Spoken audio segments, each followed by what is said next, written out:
Depuis 2013 et 2015, il y avait eu ces vagues de violence en Centrafrique et cette zone n'avait jamais été touchée jusque-là par les violences. Là, depuis quelques semaines, après des tensions qu'il y a eu plus au nord de Bengassou, les tensions ont commencé à descendre vers le sud et donc à atteindre la zone qui est couverte par Bengassou. La population est effrayée, écoute les rumeurs d'attaques, les exécutions qui ont eu lieu sur les axes, écoute le fait que les gens fuient leur village et donc viennent vers Bengassou. Donc tous ces gens qui se déplacent, ils amènent finalement avec eux ces témoignages, qu'est-ce qu'ils ont traversé.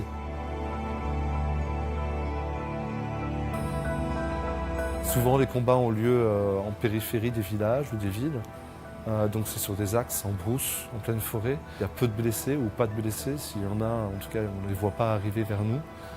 Par contre il y a des morts, les gens sont froidement exécutés. Ce que nos équipes ont pu voir, c'est une histoire de 3 membres d'une communauté qui sont arrivés et qui ont disparu pendant un court moment, pendant quelques minutes, pour après finalement voir que des restes du corps mis dans des seaux en plastique et mis le long de la route.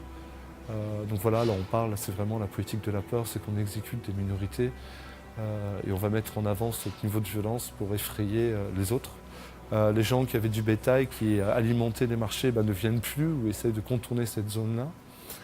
Parce que bien évidemment, s'ils sont pris par ces groupes armés, ils vont perdre leur bétail et ils vont peut-être perdre leur vie. Donc finalement, c'est tout le système économique qui se paralyse, c'est le système de survie pour cette population, parce que cette population est finalement un petit peu loin des projecteurs, c'est pas à Bangui, on est à 700 ou 800 km de Bangui, on est en pleine forêt, où les services de l'État n'arrivent pas ou peu. Donc finalement, c'est déjà une population isolée, et en plus de ça, on ajoute ce niveau de violence.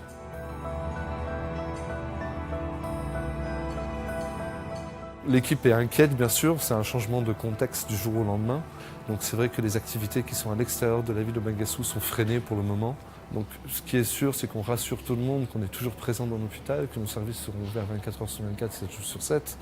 Et voilà, on essaye simplement de préparer l'équipe à, si une vague de violence touche Bengassou, de quelle manière on va devoir nous s'organiser au niveau de l'hôpital pour faire la prise en charge des blessés ou pour assister la population déplacée.